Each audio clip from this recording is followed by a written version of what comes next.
নিৰ্বাচনৰ সময়ত আমি প্ৰতিশ্ৰুতি দিছিলোঁ স্বাস্থ্য আৰু শিক্ষাৰ মানদণ্ড উন্নত কৰিবলৈ এখন জিলাত এখন ইঞ্জিনিয়াৰিং কলেজ থাকিব, এখন মেডিকেল কলেজ থাকিব আৰু এখন বিশ্ববিদ্যালয় থাকিব। এই তিনিওটা ওৱান ডিষ্ট্ৰিক্ট 3 ইনষ্টিটিউট, পাৰিলে তাত এখন BSc নাৰ্ছিং কলেজ।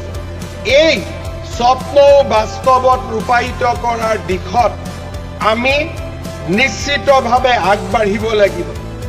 অসমৰ চৰকাৰী শিক্ষাৰ মাধ্যমক শক্তিশালী কৰি তোলা আৰু প্ৰতিখন বিদ্যালয়ত এটা আধুনিক পৰিকাঠামো দিয়া কল্পনা আমাৰ মাজত থাকিব লাগিব।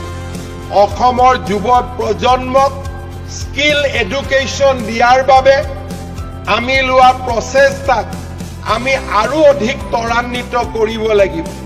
ইয়াৰ সমান্তৰালভাৱে বিদেশী ভাষাৰ জ্ঞান আহৰণ কৰি বিশ্বৰ ডাঙৰ ডাঙৰ অৰ্থনীতিলৈ অসমৰ যুৱকৰ কৰ্মসংস্থাপন বিচাৰি উলিয়াবৰ বাবে আমি বিদেশী ভাষাৰ জ্ঞানৰ ওপৰতো বিদ্যালয় মহাবিদ্যালয় পৰ্যায়ৰ পৰাই আমি নিশ্চিতভাৱে কাম কৰি